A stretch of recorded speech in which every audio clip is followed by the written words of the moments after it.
안녕하세요. 저는 40대 초반 여자입니다. 심심하다고 생각할 정도로 제 인생에서는 큰 사건들이 일어난 적이 없어요. 병원에 입원할 정도로 다친 적도 없고 경찰서에 가본 적도 없이 무난하게 잘 살아왔던 것 같습니다. 그런 저에게도 아주 폭풍처럼 휘몰아쳤던 엄청난 일이 닥치게 되었죠. 지금은 모두 정리가 되어 이렇게 이곳에 사연까지 남길 수 있을 정도로 마음이 많이 안정되었는데요. 그때는 정말 너무 힘들었고 제 인생이 완전히 바닥까지 갈 수도 있는 상황이었으니 지금 생각해도 아찔하네요. 제 기막힌 이야기 한번 들어봐 주시겠어요?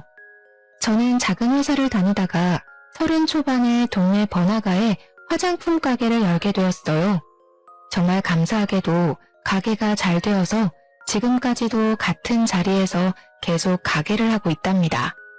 10년이 넘은 시간 동안 한자리에 있으니 친한 단골분들도 정말 많고 근처 상가에서 일하시는 분들과도 두루두루 친하죠. 작게 하는 거지만 이것도 사업이라고 신경 쓸 것도 많고 해야 할 것도 참 많답니다. 그래서 저는 항상 밤늦게까지 문을 열어두고 일을 하곤 했어요. 직장에 다니는 친구들과는 시간도 잘 안 맞아서 점점 만나는 횟수도 줄어들고 주변 상가의 친한 지인들과 수다 떠는 낙으로 하루를 보내곤 했죠. 그래서 연애도 거의 해보지 못한 채 벌써 나이가 40이 넘었더라고요. 부모님도 계속 결혼을 얘기하시고 친구들의 아이들이 벌써 초등학교에 들어가는 걸 보면서 왠지 초조해지기도 했답니다. 하루는 같은 상가에서 남성복 가게를 하는 친한 지인이 은근슬쩍 말을 꺼내더라고요. 언니는 연애할 생각 없어? 우리 가게에 종종 오는 단골이 있는데 사람이 괜찮아 보이더라. 내가 물어보니까 언니보다 3살 어린데 싱글이래. 나이가 40인데 아직도 혼자면 어디 문제 있는 거 아니야? 그럼 언니는 뭐 문제 있어? 요즘은 다 늦게 하잖아. 그냥 편하게 한번 만나봐. 그렇게 소개팅을 하게 됐는데 나이에 비해서 젊고 옷도 깔끔하게 입은 모습에 호감이 느껴졌죠. 그동안 연애를 많이 해봤는지 농담도 하고 편하게 분위기를 이끌어주더라고요. 중소기업에 다닌다고 하는데 6시면 칼퇴근을 한다면서 일이 끝나면 간식거리를 사서 가게로 찾아오기도 하고요. 자연스럽게 주말엔 같이 밥도 먹고 데이트를 하게 되었네요. 그러다 보니 어느새 사귀는 사이가 되어 있더라고요. 워낙 남자친구 쪽에서 리드를 잘해줘서 그런지 모든 게 물 흐르듯이 진행이 된 것 같아요. 제가 아무래도 장사를 오래 해서 여성스러운 성격은 아니거든요. 좀 괄괄한 면이 있는데 남자친구가 워낙 다정하게 대해줘서 싸움이 일어나지 않더라고요. 저보다 나이는 어리고 연봉도 저와 비교도 안 되게 낮지만 이 남자와 결혼해도 친구처럼 잘 살 수 있을 것 같은 느낌이 들더라고요. 그렇게 프로포즈를 받고 결혼까지 하게 되었는데요.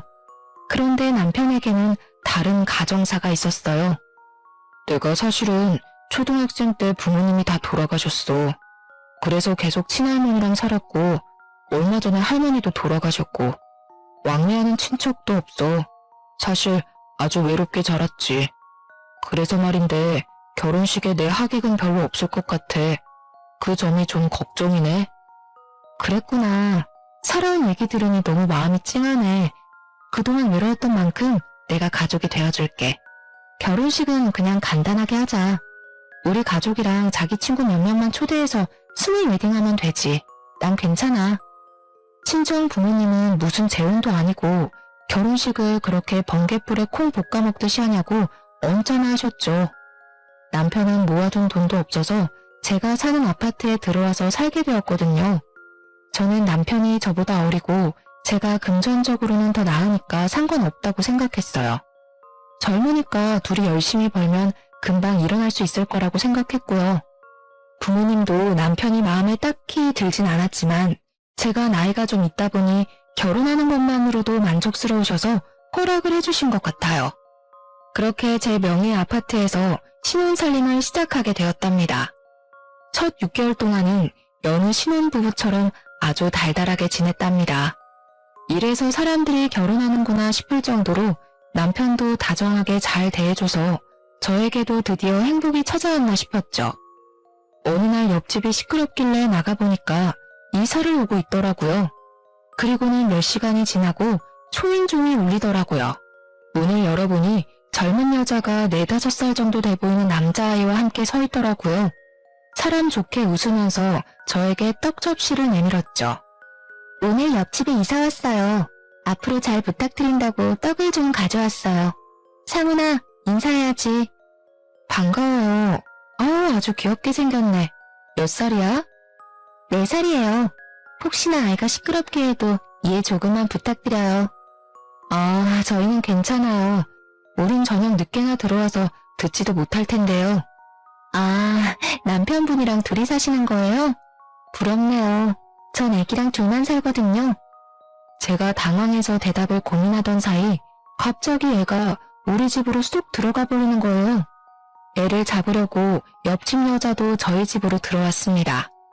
그래서 얼떨결에 같이 차 한잔 마시면서 이야기를 더 나누게 되었죠. 저보다 7살이나 어린데 혼자 아이를 키운다니 짠한 마음이 들더라고요. 대화해보니 나쁜 사람 같지 않고 해맑은 성격인 것 같아서 조금씩 친해지게 되었답니다. 아이가 어린이집에 가는 시간 동안 잠깐 아르바이트를 하는 게 전부라 형편도 그렇게 좋아 보이진 않더라고요. 저도 결혼을 했으니 저와 남편을 닮은 아이를 갖고 싶은 마음이 컸거든요. 그래서 나름대로 노력을 하고 있는데 잘 되지 않아 병원에 가야 될지 걱정을 하던 차였어요. 옆집 아이를 보니 저를 보고 웃고 장난치는데도 너무 귀엽고 예뻐서 저런 아들 하나 가졌으면 좋겠다는 생각이 저절로 들더라고요.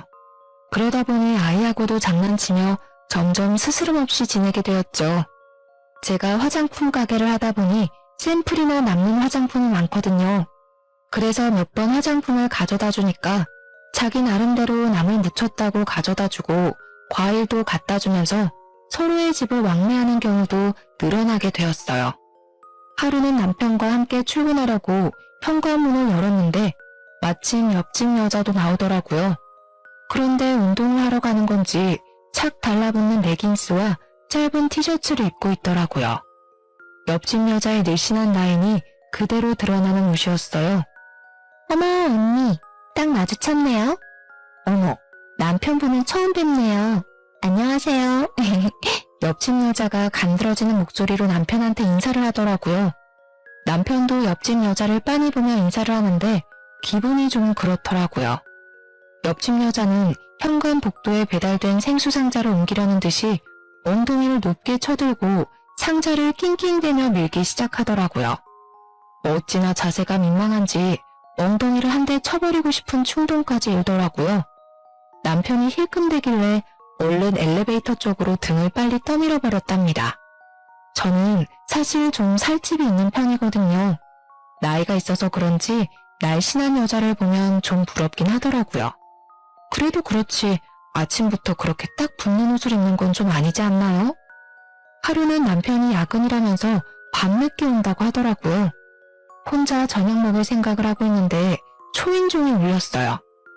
어머 언니, 오늘 내가 요리를 아주 기가 막히게 했는데 내가 손이 아주 커서 양을 너무 많이 한 거 있죠? 바로 우리 언니 생각나더라고. 괜찮으면 우리 집에 와서 같이 저녁 먹어요. 그래서 같이 옆집에 갔는데 주방에 처음 보는 남자가 앉아있어서 좀 당황했어요. 언니는 처음 보겠다. 우리 사촌 오빠예요. 저 혼자 산다고 자주 도와주러 오거든요. 오늘도 형광등 갈아준다고 왔네요. 오빠가 사람이 진짜 괜찮은데 아직도 여자친구가 없어서 큰일이야. 저는 사촌 오빠라는 남자와 어색하게 인사를 나눴어요. 좀 불편해서 그냥 집에 가고 싶었지만 예의가 아닌 것 같아서 그냥 식탁에 가서 앉았죠. 차려준 걸 보니 식사보다는 안주에 가까운 메뉴가 많더라고요. 역시나 옆집 여자가 술을 들고 왔어요. 마침 우리 아이도 오늘 친정집에 가서 자게 됐거든요. 그래서 오랜만에 사촌 오빠랑 회포 좀 풀려고 그랬는데 언니도 와서 딱 좋네요. 그런데 오빠분 불편하실 것 같은데 그냥 두 분이서 편하게 드세요. 그냥 난 집에 갈게. 아닙니다. 이경준이라고 편하게 불러주십시오. 이렇게 아름다운 분과 함께 있으니까 전 더 좋은데요. 같이 한잔 하시죠. 사촌 오빠랑 언니랑 아마 동갑일걸요? 둘이 편하게 친구하면 되겠네. 전 평소에 술이 약한 편이라 여러모로 이 자리가 불편했어요. 그래서 안주만 조금씩 깨작대고 있는데 사촌 오빠라는 사람이 자꾸 저에게 술을 권하더라고요. 어쩔 수 없이 조금씩 홀짝홀짝 마셨죠. 조금 먹었는데도 취했는지 살짝 어지러운 기분이 들었답니다. 옆집 여자와 남자는 신나게 수다 떨면서 분위기를 띄우더라고요. 남자도 화장실에 다녀온다 뭐한다 하면서 일어섰다가 다시 앉았는데 제 팔꿈치가 닿을 정도로 제 옆에 너무 가깝게 앉더라고요. 옆집 여자는 어디 갔는지 보이질 않고 남자와 저만 남아있게 되었어요. 제가 처음 본 순간부터 얘기했지만 정말 아름다우십니다. 그러면서 남자가 제 손목을 슬쩍 잡는 게 아니겠어요? 저는 너무 놀라서 벌떡 일어났습니다. 지금 뭐 하시는 거예요? 저 유부녀예요. 동생한테 못 들으셨어요? 저는 기분이 너무 불쾌해져서 집으로 와버렸어요. 그 일이 있은 후에는 일부러 옆집이 나가는 소리가 들리면 한참 후에 나가는 식으로 옆집 여자를 좀 피하려고 했답니다. 그렇게 시간이 꽤 흘렀을 때였는데요. 저녁밥을 하고 있는데 초인종이 울렸어요. 직감적으로 옆집 여자라는 생각이 들어서 문을 안 열려고 했는데 글쎄 남편이 이미 열었더라고요. 어쩔 수 없이 현관으로 나가보니 옆집 여자가 끈 나시티 하나에다 짧은 반바지만 입고 서 있는 거 있죠? 언니, 요즘 많이 바쁜가 봐요. 통 얼굴을 못 보네요. 우리 아들이 먹고 싶다고 해서 김밥 좀 많이 했거든요. 좀 드셔보세요. 아이고, 나가서 사 먹는 김밥처럼 정말 잘 싸셨네요. 정말 잘 먹겠습니다. 잠깐 들어오실래요? 이제 밥 먹어야 되는데 들어오긴. 밥을 벌써 다 해서 김밥은 내일 아침에 먹으면 되겠네. 암튼 고마워. 잘 가. 저는 옆집 여자를 서둘러 보내버리고 남편도 얼른 식탁에 앉으라고 큰 소리를 냈죠. 남편이 마지못해 와서 밥을 먹더라고요. 당신보다 나이가 한참 어려서 그런가? 애엄마인데도 엄청 몸매가 좋으시네. 누가 보면 당신이 애엄마인 줄 알겠어. 나이가 어린 건 어떻게 알아? 내가 말도 안 해줬는데. 아, 딱 보면 몰라? 훨씬 어려 보이는구만. 당신도 관리 좀 해. 맨날 가게에서 앉아만 있으니까 뱃살이 더 나오잖아. 좀 그만 좀 먹고. 나이 많아서 살도 안 빠지는 거 몰라? 가뜩이나 몸매가 훤히 드러나는 옷만 입는 옆집 여자도 거슬리는데 남편이 자꾸 옆집 여자와 저를 비교하니까 화가 솟구쳤습니다. 그 후로도 옆집 여자가 몇 번의 망치를 빌리러 온다거나 뭘 물어본다거나 한다면서 자꾸 밤에 찾아오더라고요. 그때마다 남편하고 얼마나 간드러지게 대화를 하는지 한 번은 날 잡아서 말을 좀 해야겠다고 생각하고 있었죠. 남편이 계속 늦게 들어오고 대화도 예전처럼 많지도 않아서 같이 있으면 좀 서먹한 느낌까지 들더라고요. 이럴 때 아기가 있으면 아기 재롱에 같이 웃기도 하면서 살면 얼마나 좋을까 하는 마음이 자꾸 생기더라고요. 하지만 한약도 먹어가며 노력을 해봐도 좋은 소식은 쉽게 찾아오지 않았답니다. 온 신경이 아기 생각에 쏠려서 한 달 한 달 기대와 실망을 반복하며 지내니 제 자신조차도 황폐해져가는 기분이 들었어요. 밖에서 저보다 나이 어린 여자들이 유모차를 끌고 가는 모습을 보면 얼마나 부럽고 좋아 보이던저. 나는 저런 행복을 영영 느껴보지 못하는 게 아닐까 하는 조급함이 밀려오고 좀 더 어릴 때 결혼을 했어야 했다는 후회도 들곤 했어요. 남편과의 사이를 좀 돈독하게 만들어 보려고 오랜만에 주말에 밖에서 데이트를 하자고 했죠. 남편이 어찌나 귀찮은 표정으로 싫은 티를 내던지 서운하더라고요. 어르고 달래서 현관문을 나서는데 옆집에서도 인기척이 나는 게 아니겠어요? 옆집 여자가 착 붙은 원피스를 입고 아들 손을 잡고 나오더라고요. 어머 언니, 오늘 너무 예쁘시네요. 어디 좋은 데 가세요? 주말이니까 남편이랑 데이트 좀 하려고. 어머, 너무 부럽네요. 어디 가는데요? 저도 날씨 좋아서 우리 아들이랑 산책하려고 나온 거거든요. 그때 아이가 남편에게 달려오더니 남편 손을 탁 잡는 게 아니겠어요. 남편이 당황해서 저와 옆집 여자를 번갈아 가면서 쳐다보더라고요. 아이가 남편 손을 막 잡아 끌고 엘리베이터 앞으로 가서 어쩔 수 없이 같이 나가게 되었어요. 아파트를 나서서 걸어가는데 아이가 남편 손을 꼭 잡고 걷고 그 옆에 어느새 옆집 여자가 붙어서 걸어가고 있더라고요. 엉겁결에 저는 맨 뒤로 뒤처져서 따로 걷게 되었죠. 그때 지나가는 할머니들이 세 사람을 보면서 한마디씩 하더라고요. 아이고, 날이 좋아서 가족이 놀러 가나 보네. 좋을 때다, 좋을 때야. 아기가 지아빠를 쏙 빼닮았네. 마누라가 훨씬 어린가 보네. 남편은 들은 건지 안 들은 건지 그저 애 손에 끌려서 쫄쫄 따라가고만 있었죠. 뒤에서 세 사람을 보니까 할머니들 말대로 잘 어울리는 것 같아서 왠지 서글픈 기분이 들더라고요. 그래서 얼른 앞으로 달려가서 남편 팔짱을 끼고 걸음을 재촉했어요. 우리가 극장에 가야 돼서 좀 서둘러야 할 것 같네요. 그럼 다음에 봐요. 제가 남편을 데리고 빨리 걸으니까 옆집 여자가 입을 삐죽이더라고요. 저는 그렇게 옆집 여자와 아이를 남겨두고 남편과 차를 타고 출발을 했죠. 그렇게 남편과 극장에 갔지만 남편이 자꾸 틱틱대서 분위기를 다 망치고 말았어요. 결국 대판 싸우고 저녁도 안 먹고 집에 와서 쫄쫄 굶었답니다. 그렇게 남편과 저는 숨만 쉬어도 싸우기 시작했는데요. 결혼 초기만 해도 남편은 생활비를 꼬박꼬박 줬었거든요. 금액은 사실 적었지만 고마운 마음으로 받아서 아껴 쓰려고 노력했어요. 사실 벌이는 제가 더 괜찮았기 때문에 그걸로 남자 자존심을 갉아선 안 된다는 마음이 커서 제가 얼마 버는지도 말하지 않았었고요. 그런데 시간이 갈수록 남편이 자꾸 돈을 요구하기 시작하더라고요. 어느 날은 10만 원, 어느 날은 50만 원, 이런 식으로 자잘하게 자꾸 돈을 빌려달라고 했어요. 저는 그때마다 계좌이체를 바로 해주었는데요. 큰 금액이 아니니까 부부 사이에 바로 달라고 하기에도 좀 그렇더라고요. 그래서 그냥 남편에게 용돈을 준다고 생각하고 넘기고 있었죠. 그런데 한 달에 많게는 100만 원도 달라고 하는 식으로 계속 요구하니까 매출이 없는 달은 생활하기가 너무 힘들더라고요. 속은 부글부글 끓었지만 일단 지켜보자는 마음으로 참고 있었죠. 그런데 하루는 저녁에 들어와서 이런 말을 하는 게 아니겠어요? 회사가 좀 어려워져서 당분간 월급이 좀 밀릴 것 같은데 어떡하지?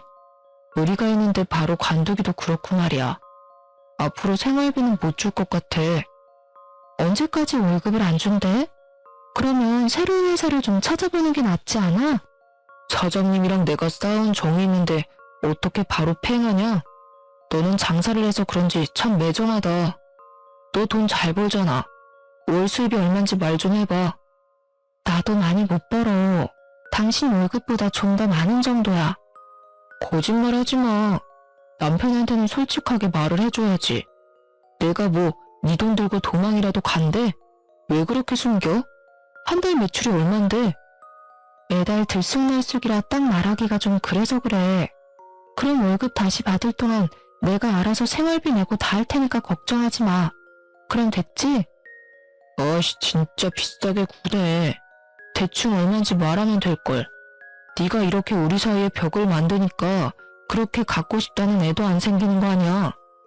그게 무슨 황당한 논리야? 매출 알고 싶어하는 당신이 더 어이없어.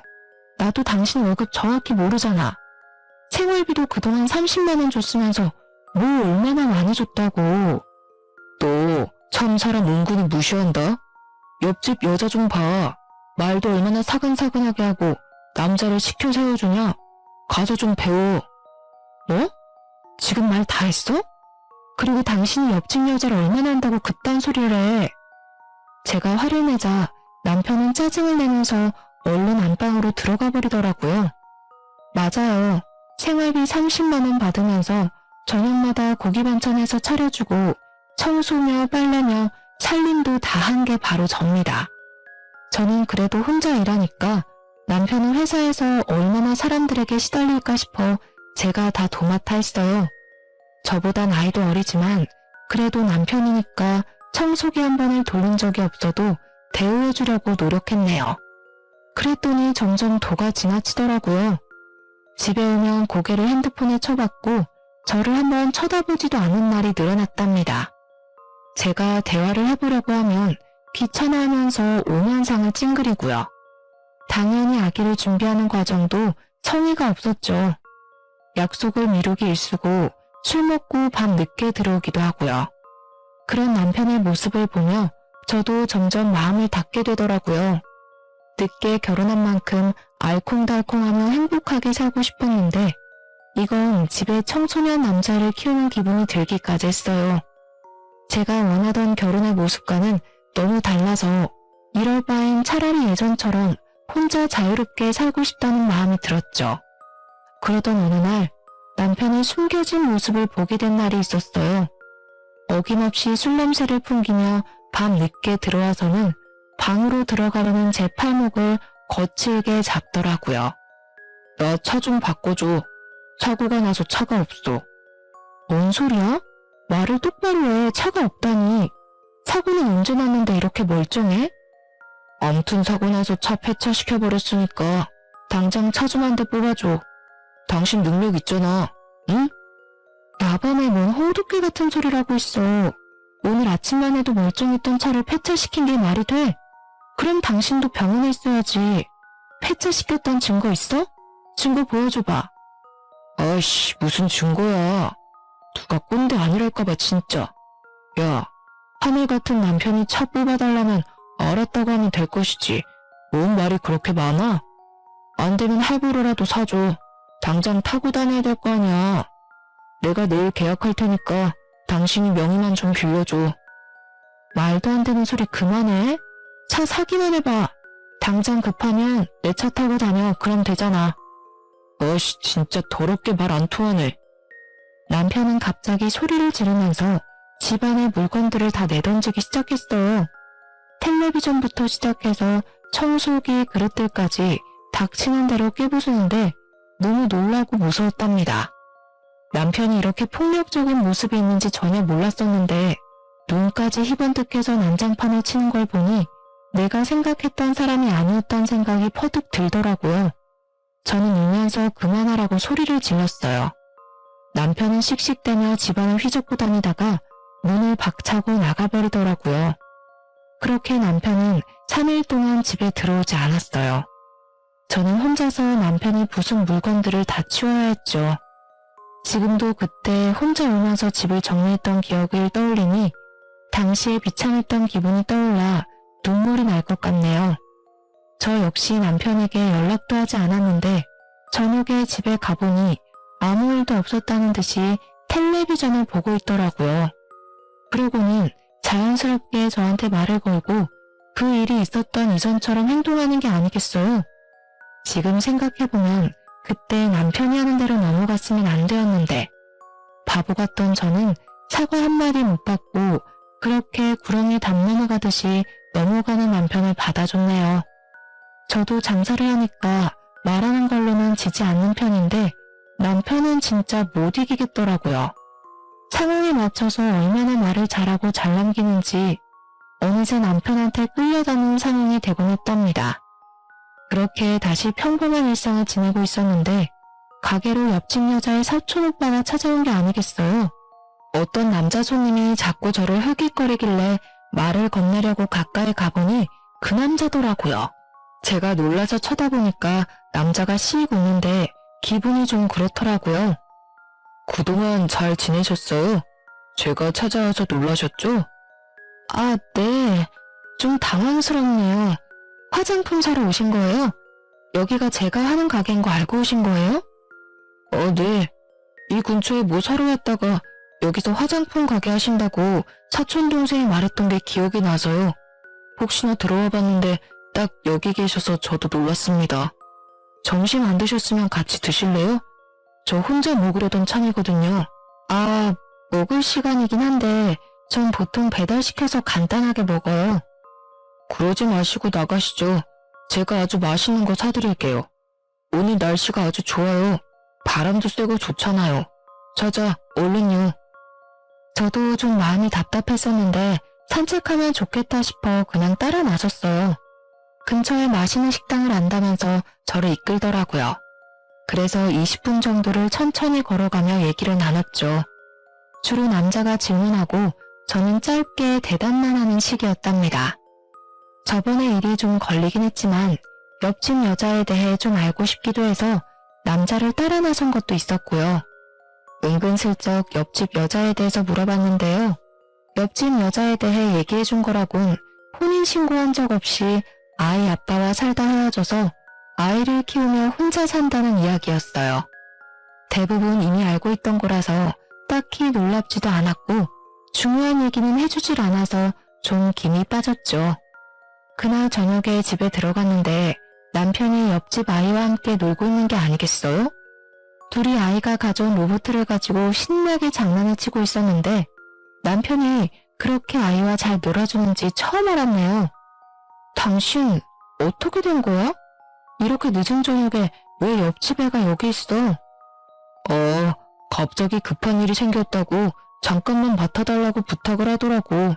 그래서 몇 시간만 봐주기로 했어. 이웃지간에 그 정도는 도울 수 있잖아. 그래 뭐. 근데 당신이 이렇게 애랑 잘 놀아주는지 몰랐네? 뭘 잘 봐. 그냥 같이 좀 놀아만 주는 거지. 아 시끄러워. 얼른 저녁이나 해. 애도 밥은 먹여서 보내야 할 거 아니야. 옆집 여자가 밉상이어도 애가 무슨 잘못이 있겠나 싶어 아이가 잘 먹을 만한 반찬으로 저녁을 준비하기 시작했어요. 어느새 남편과 아이는 안방에 들어가서 뭘 하는지 깔깔 웃는 소리가 거실까지 들리더라고요. 저는 밥 먹으라는 소리를 하려고 안방 문을 살짝 열었는데 아이가 남편에게 아빠라고 말하는 걸 똑똑히 듣고 말았습니다. 한 번이면 모르겠는데 두 번이나 들어서 너무 놀라 문을 활짝 열었죠. 지금 얘가 아빠라고 하지 않았어? 분명히 들었는데? 뭔 소리야. 그런 적 없는데. 잘못 들었겠지. 내가 두 번이나 분명히 들었어. 아빠 이거 해줘. 이랬잖아. 당신은 못 들었어? 그랬나? 들은 것 같기도 하고. 애가 말한 걸 뭘 그렇게 신경을 써. 배고파. 저녁 다 됐어? 남편은 또 어물쩍 넘어가더라고요.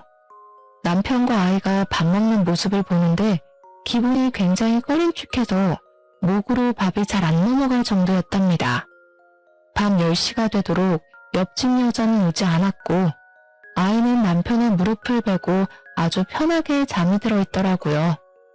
가뜩이나 아기를 갖고 싶은 마음이 큰데 남편이 다른 집 애를 저렇게 자기 자식 마냥 재우고 있는 걸 보니 여러 가지 감정이 스쳐가더라고요. 그때 마침 옆집 여자가 아이를 데리러 왔답니다. 어머 언니, 너무 미안해요. 언니한테도 말을 했어야 하는데 아까 너무 급한 일이 있어서 남편분께 아이를 좀 맡겼네요. 그럴 순 있는데 앞으로는 좀 조심해줘. 주변의 지인이나 가족한테 먼저 물어보는 게 순서 아니겠어? 근데 내가 좀 이상한 게 있는데 아까 아이가 우리 남편한테 아빠라고 부르더라고. 아, 그래요? 사실은 우리 아들이 아빠를 본 지가 오래돼서 그런지 어른 남자만 보면 아빠라고 부르곤 하더라고요. 심지어 우리 사촌 오빠한테도 아빠라고 한다니까요. 어머 언니 놀라셨겠다. 옆집 여자는 호들갑을 떨면서 아이를 데리고 가버렸어요. 남편은 저한테 인정도 없다느니 하면서 궁시렁대더라고요.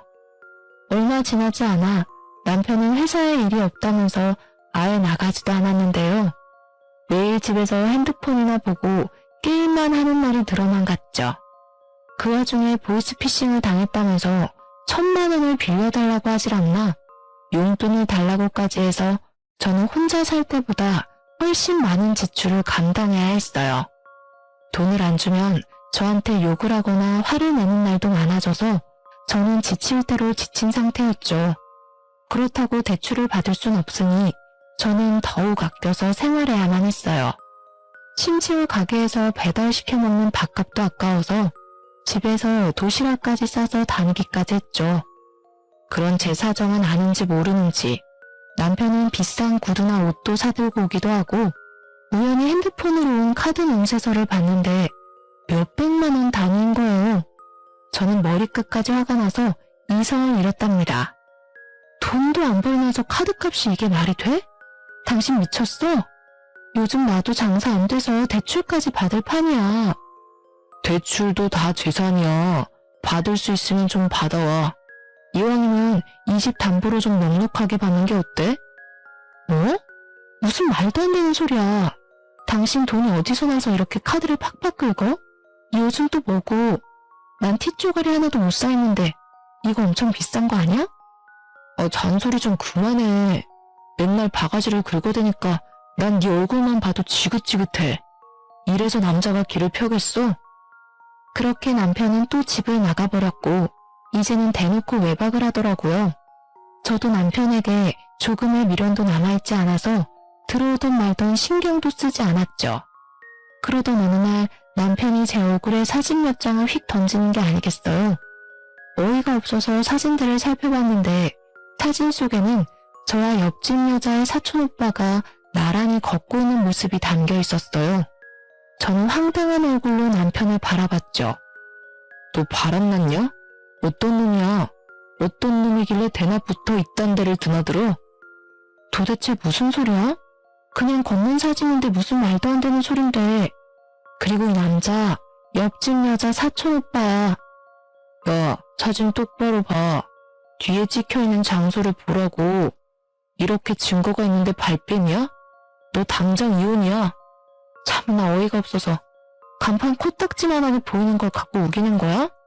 이딴 걸 지금 증거라고 들이미는 거야? 다른 남자랑 같이 있는 사진이 찍혔는데 뭔 말이 많아.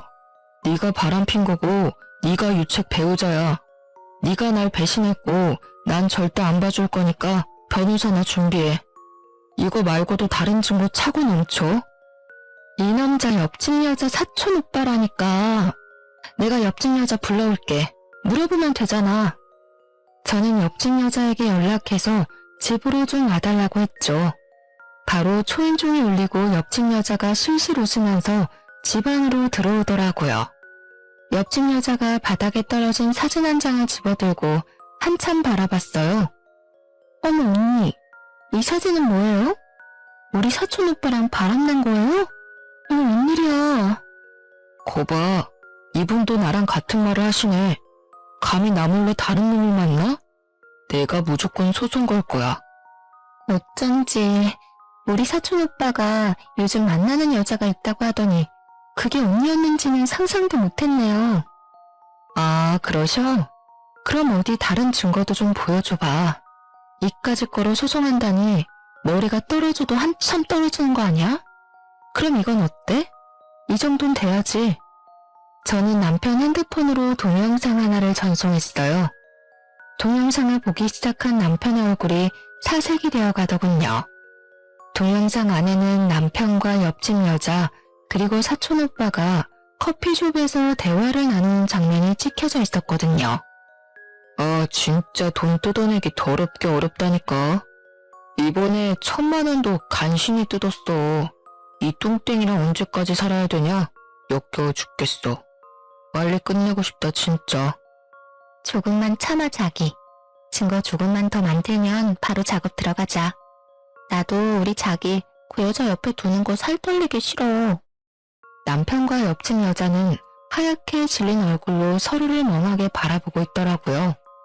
저는 남편에게 다가가서 뺨을 아주 세게 때렸어요. 그리고 남편의 멱살을 잡고 거칠게 흔들기 시작했어요. 뭐? 내가 유책 배우자라고? 누가 누굴 배신해? 야, 이 버러지만도 못한 사기꾼아. 네가 어떻게 나한테 이래? 여보, 다 오해야. 이걸 어디서 봤는지 모르겠는데 이건 분명히 조작이야. 난 이 여자를 밖에서 만난 적도 없는데 어떻게 이런 게 찍혀. 이건 날 모함하는 거라고. 개풀 뜯어먹는 소리 하고 있네. 네가 뭐 얼마나 대단한 작자라고 누가 널 모함해. 둘이서 연극하면서 나 하나 바보 천치 만드니까 기분 좋았니? 아주 신났어. 저는 바로 옆집 여자의 머리채를 확 휘어잡고 거칠게 양옆으로 흔들기 시작했어요. 머리카락을 한 움큼 뽑고서는 비명을 지른 옆집 여자를 바닥으로 밀어버렸죠. 옆집 여자가 고개를 바닥에 박고 덜덜 떨고 있더라고요. 사기칠 위인도 못 되는 이 무식한 것들아. 니네야말로 바닥까지 떨어질 준비해. 언니, 잘못했어요. 한 번만 봐주세요.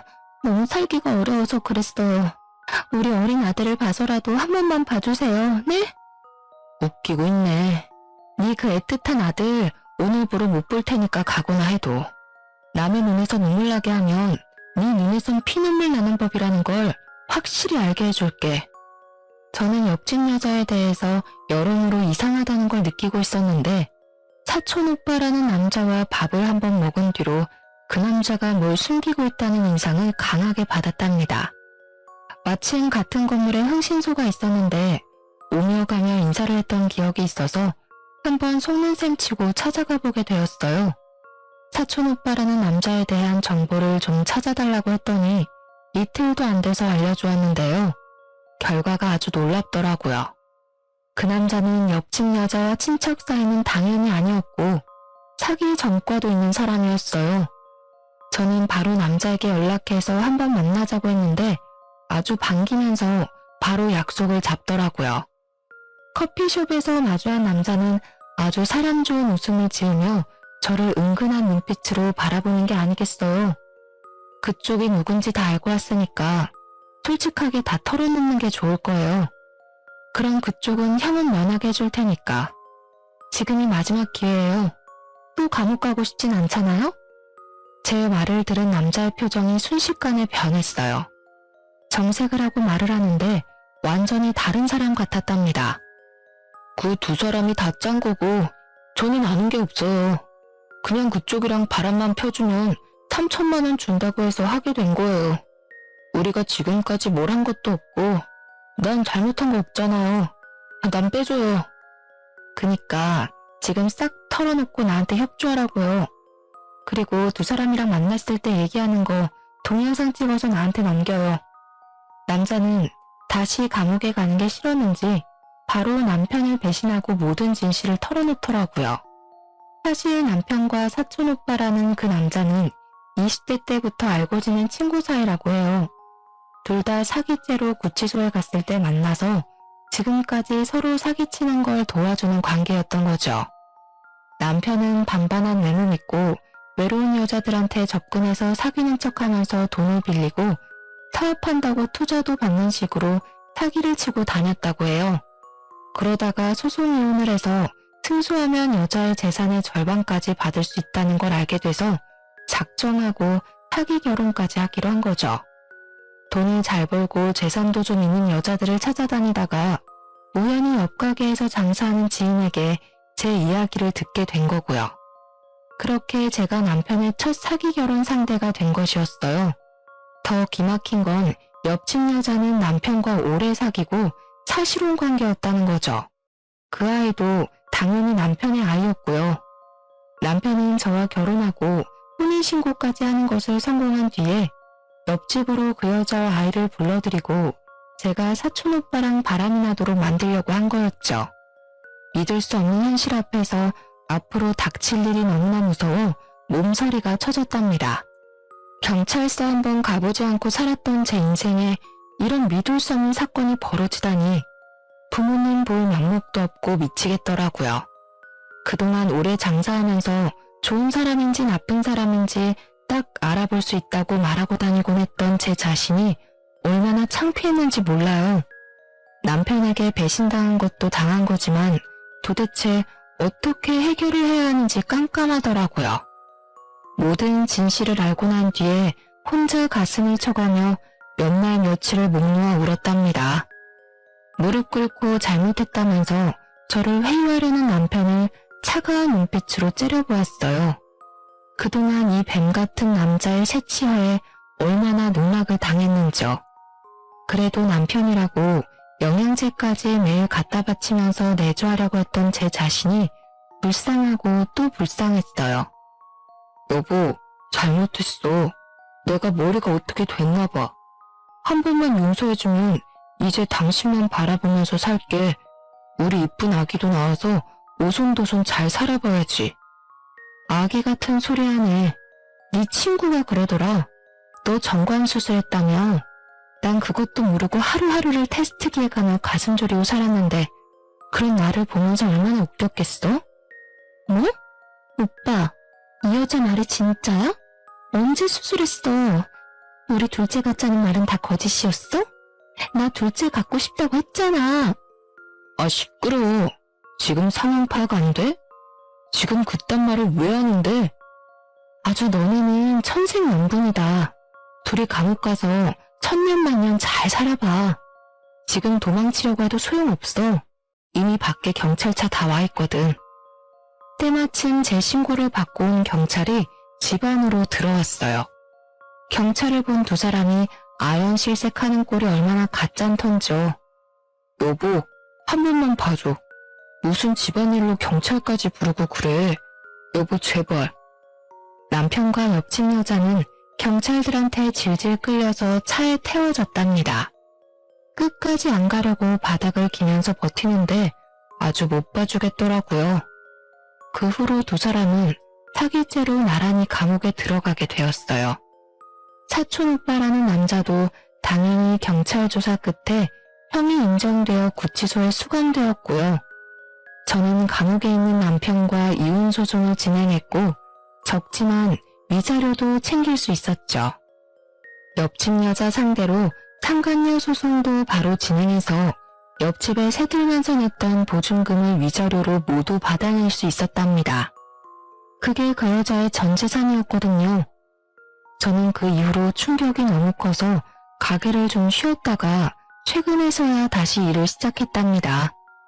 이제는 많이 괜찮아져서 이렇게 사연도 보낼 수 있게 되었죠. 따지고 보면 제가 잘못한 건 전혀 없는데 왜 제 인생을 슬픔과 후회로 낭비하고 살아야 하나 생각이 들더라고요. 그래서 툭툭 털어내고 후련하게 저의 인생을 씩씩하게 살아내기로 다짐했어요.